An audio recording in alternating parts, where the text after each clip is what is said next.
सर्वधर्म स्वरूपिणे अवतार वरिष्ठाय रामकृष्णाय ते नमः। শ্রী শ্রী রামকৃষ্ণ কথামৃত শ্রীম কথিত প্রথম খণ্ড। তব কথামৃতম তপ্ত জীবনম কবিভিড়িতম কলমশাপহম শ্রবণমঙ্গলম শ্রীমদাততম ভুবি গৃণন্তি ये পুরিদা জনা। শ্রীমদ্ভাগবত গোপী গীতা, পৃষ্ঠা সংখ্যা 119, ষষ্ঠ পরিচ্ছেদ। অহংকার বিমূঢ়াত্মা কর্তাহমিতি মন্যতে। গীতা 3/27। মায়া বা অহং আবরণ গেলেই মুক্তি বা ঈশ্বর লাভ। বিজয় মহাশয়, কেন আমরা এরূপ বদ্ধ হয়ে আছি? কেন ঈশ্বরকে দেখতে পাই না? শ্রী রামকৃষ্ণ: জীবের অহংকারই মায়া। এই অহংকার সব আবরণ করে রেখেছে। আমি মোলে ঘুচিবে জঞ্জাল। যদি ঈশ্বরের কৃপায় আমি অকর্তা এই বোধ হয়ে গেল, তাহলে সে ব্যক্তি তো জীবন মুক্ত হয়ে গেল, তার আর ভয় নাই। এই মায়া বা অহং যেন মেঘের স্বরূপ। সামান্য মেঘের জন্য সূর্যকে দেখা যায় না। মেঘ সরে গেলেই সূর্যকে দেখা যায়। যদি গুরুর কৃপায় একবার অহং বুদ্ধি যায়, তাহলে ঈশ্বর দর্শন হয়। 2.5 হাত দূরে শ্রীরামচন্দ্র, যিনি সাক্ষাৎ ঈশ্বর, মধ্যে সীতারূপিণী মায়া ব্যবধান আছে বলে লক্ষণরূপ জীব সেই ঈশ্বরকে দেখতে পান নাই। এই দেখো, আমি এই গামছাখানা দিয়ে মুখের সামনে আড়াল করছি, আর আমায় দেখতে পাচ্ছ না। তবু আমি এত কাছে। সেইরূপ ভগবান সকলের চেয়ে কাছে। তবু এই মায়া আবরণের দরুন তাকে দেখতে পাচ্ছ না। জীব তো সচ্চিদানন্দ স্বরূপ, কিন্তু এই মায়া বা অহংকারে তাদের সব নানা উপাধি হয়ে পড়েছে, আর তারা আপনার স্বরূপ ভুলে গেছে। এক একটি উপাধি হয়, আর জীবের স্বভাব বদলে যায়। যে কালা পেড়ে কাপড় পরে আছে, অমনি দেখবে তার নিধুর টপ্পার তান এসে জোটে। আর তাস খেলা, বেড়াতে যাওয়ার সময় হাতের ছড়ি, স্টিক এসব এসে জোটে। রোগালোকও যদি বুট জুতা পরে, সে অমনি শীষ দিতে আরম্ভ করে। সিঁড়ি উঠবার সময় সাহেবদের মতো লাফিয়ে উঠতে থাকে। মানুষের হাতে যদি কলম থাকে, এমনই কলমের গুণ যে সে অমনি একটা কাগজ টাগজ পেলেই তার উপর ফ্যাস ফ্যাস করে টান দিতে থাকবে। টাকাও একটি বিলক্ষণ উপাধি। টাকা হলেই মানুষ আর একরকম হয়ে যায়, সে মানুষ থাকে না। এখানে একজন ব্রাহ্মণ আসা যাওয়া করত। সে বাহিরে বেশ বিনয়ী ছিল।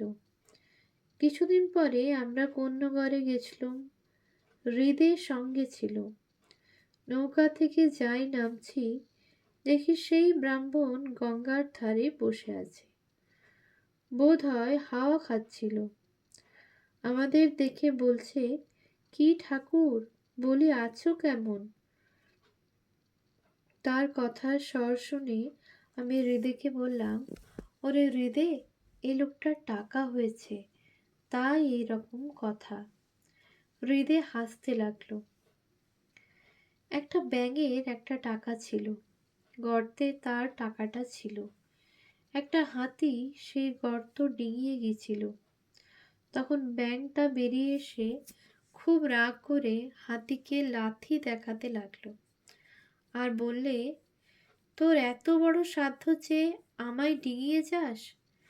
টাকার এত অহংকার! সপ্তভূমি অহংকার কখন যায়? ব্রহ্মজ্ঞানের অবস্থা। জ্ঞান লাভ হলে অহংকার যেতে পারে। জ্ঞান লাভ হলে সমাধিস্থ হয়। সমাধিস্থ হলে তবে অহং যায়। সে জ্ঞান লাভ বড় কঠিন। বেদে আছে যে সপ্তম ভূমিতে মন গেলে তবে সমাধি হয়। সমাধি হলেই তবে অহং চলে যেতে পারে।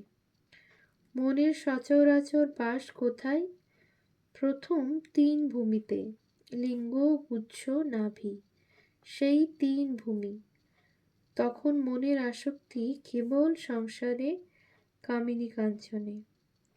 হৃদয়ে যখন মনের বাস হয় তখন ঈশ্বরীয় জ্যোতিষ দর্শন হয়। সে ব্যক্তি জ্যোতিষ দর্শন করে বলে, এ কি, এ কি? তারপর কণ্ঠ। সেখানে যখন মনের বাস হয় তখন কেবল ঈশ্বরীয় কথা কহিতে ও শুনিতে ইচ্ছা হয়। কপালে, ভ্রু মধ্যে মন গেলে তখন সচ্চিদানন্দ রূপ দর্শন হয়। সেই রূপের সঙ্গে আলিঙ্গন স্পর্শন করতে ইচ্ছা হয়, কিন্তু পারে না। লণ্ঠনের ভিতর আলো দর্শন হয়, কিন্তু স্পর্শ হয় না। ছুঁই ছুঁই বোধ হয়, কিন্তু ছোঁয়া যায় না। সপ্তম ভূমিতে মন যখন যায় তখন অহং আর থাকে না, সমাধি হয়। বিজয়। সেখানে পৌঁছিবার পর যখন ব্রহ্মজ্ঞান হয়, মানুষ কি দেখে? শ্রী রামকৃষ্ণ। সপ্তম ভূমিতে মন পৌঁছিলে কি হয় মুখে বলা যায় না। জাহাজ একবার কালাপানিতে গেলে আর ফেরে না।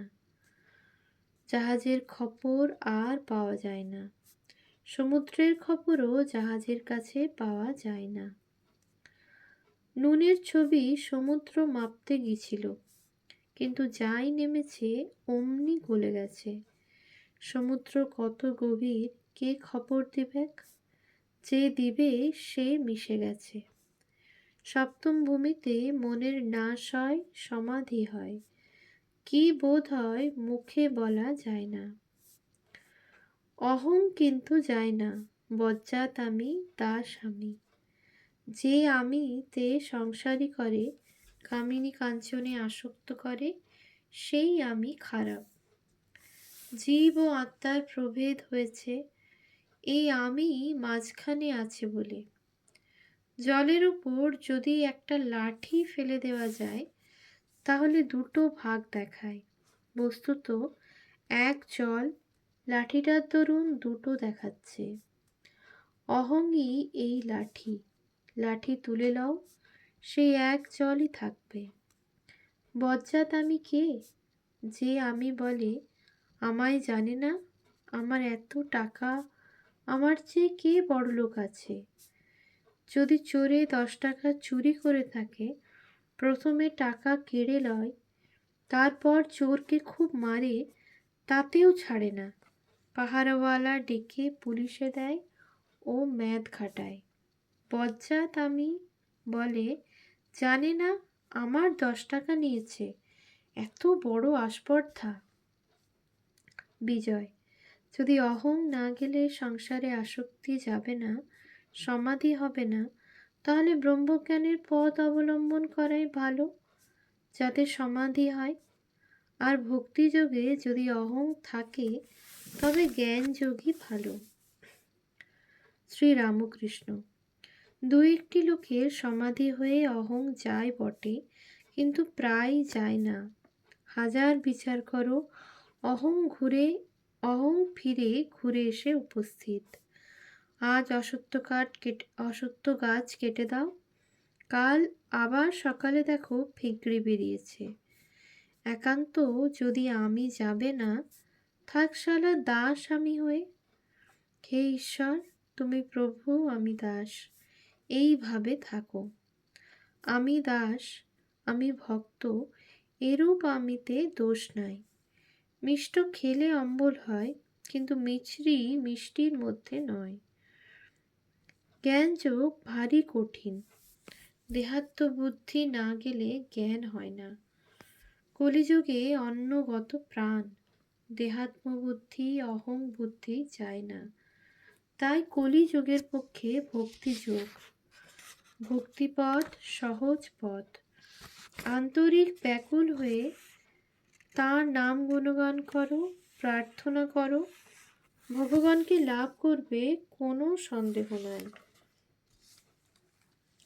যেমন জলরাশির উপর বাঁশ না রেখে একটি রেখা কাটা হয়েছে, যেন দুই ভাগ জল। আর রেখা অনেকক্ষণ থাকে না।